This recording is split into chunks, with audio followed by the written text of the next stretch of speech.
Thanks for joining us. There are growing concerns this morning about an escalation toward a global food crisis.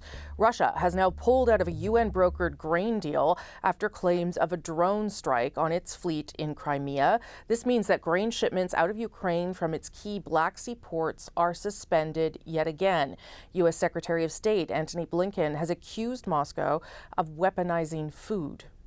The war in Ukraine, just one of the many items on the agenda during Secretary Blinken's first official visit to Canada this week. So, of course, was Haiti's worsening security crisis.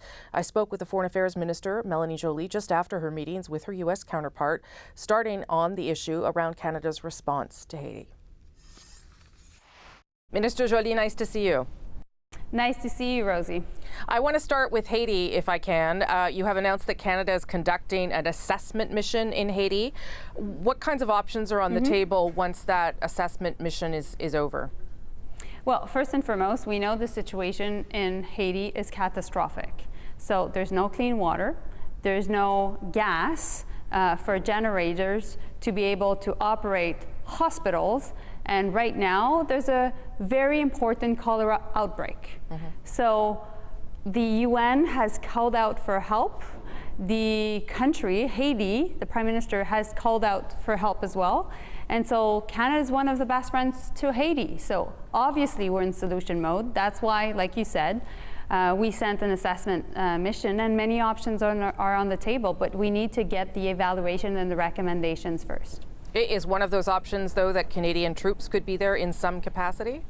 Like I said, we need to make sure that we look at recommendations, and at the same time, we know that the Haitian police right now needs help. Yep. We've invested $40 million in the Haitian police since the beginning of the year, but unfortunately, gangs have taken control of the country, and basically, like I mentioned, there is a humanitarian catastrophic situation happening. There's three crises. The security one, there's a humanitarian one, like I just mentioned, and also there's a political one.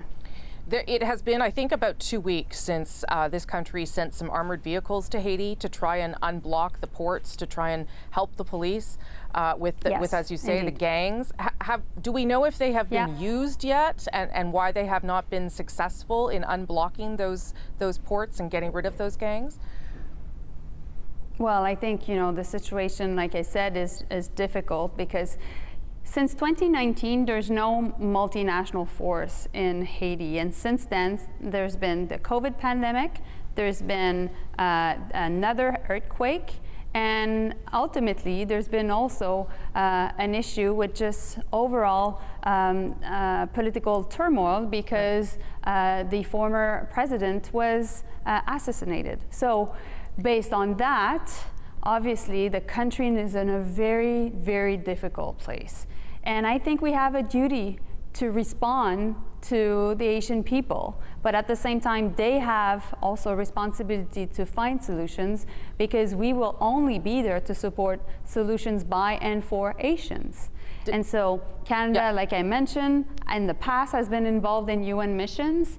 We want to make sure that there's legitimacy for any form of Canadian action. That's why we're reaching out to CARICOM countries. I've been in contact with the Bahamas, with Suriname. That's why we're talking to the US. That's why I was in contact with the African Union, because at the end of the day, we need to make sure that this is an approach that brings back peace and stability and opportunities to Haitians. Given, though, the things that we have done to help Haiti in the past, did Secretary Blinken ask Canada to lead this effort? Was that a request from him? We've been having many conversations, Tony Blinken and I, on this issue. And back a month ago in Lima, we were co-hosting an event at the OAS on the question of Haiti. So it's no surprise that we're having a conversation about this, and it's no surprise also that we're in solution mode because we've already said that impunity is not an option anymore for these oligarchs that are spreading violence in the streets of Haiti, and it's, oligarchs need to be sanctioned. So we are coordinating and working on sanctions as we speak. Okay, I want to have a couple other topics because it's a busy world right now and you have a busy job. I want to talk about Iran supplying drones to Russia for use against Ukraine. It does seem that the involvement of Iran has now potentially shaped where this conflict is going to go and where this war is going to go. And I wonder whether you think now this is a much bigger threat to Ukraine given the involvement of Iranian equipment at any rate. Well, of course, we're extremely concerned with Iran's involvement in Ukraine. And obviously, we've seen what is going on first in Iran with these very brave women that are in the streets of Tehran and across the country, fighting for their freedom and really making sure that women rights are human rights, and we are obviously in solidarity with them. But also, coming back to Ukraine, we need to make sure that we shed light on what Iran is doing right now and getting involved in the conflict in Ukraine. So definitely I had conversations with Tony Blinken about this issue.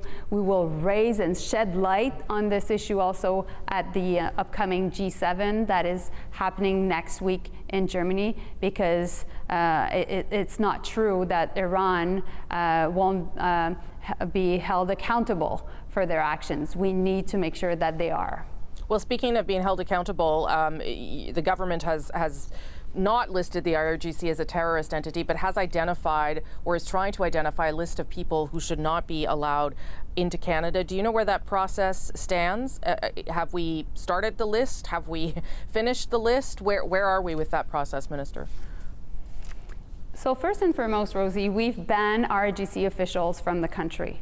That's been what we've done and we've announced a month ago. These are the most powerful measures that the Canadian government can take, because it's under a very specific legislation which is called IRPA, and that was used to deal with Bosnian and Rwandan genocide perpetrators. So we're at that level at this point. And we've already said that Iran is the state sponsor of terrorism. And also what we've done is that we've used Magnitsky sanctions against key IRGC officials and also basically the powerful people within Iran. So I've announced new sanctions. I will be announcing new sanctions very soon, and we need to keep the momentum. That's why also I gathered the woman foreign ministers, and we sent a clear message of support to the brave Iranian woman. That's why also I spoke to Tony Blinken about this issue, and we'll make sure also, like I mentioned, that we really shed light on this issue at the G7. One last question about your Indo-Pacific strategy, because I know it's something that you've been working hard on too. We're expecting it in the coming weeks, and I wonder if the strategy is really about, Minister, trying to diversify away from China and trying to find a solution that does not rely on so much manufacturing and so much trade to come out of China. Well, obviously we know that China is a country that has very aggressive rhetoric right now and has been doing so on a number of issues. We went through the two Michaels, we know that, but also when it comes to respecting international norms, we're very concerned with what's going on in the Taiwan Strait. So at the same time, Canadian have been buying Chinese products for now decades, and the business community in Canada has invested for a long time in China. So my job as the head of our diplomacy is really to highlight to the business community the geopolitical risk linked to investing in China. And so that's why indeed we need to diversify. But to diversify, Canada needs to make sure that we help our business leaders to find new solutions. So that's why doing more trade deals in the region, and that's why also having more trade missions, and I'll be working with the International Trade Minister on this very issue. Minister, you're a very busy person. Thank you for making the time for us today. Appreciate it. Thank you, Rosie.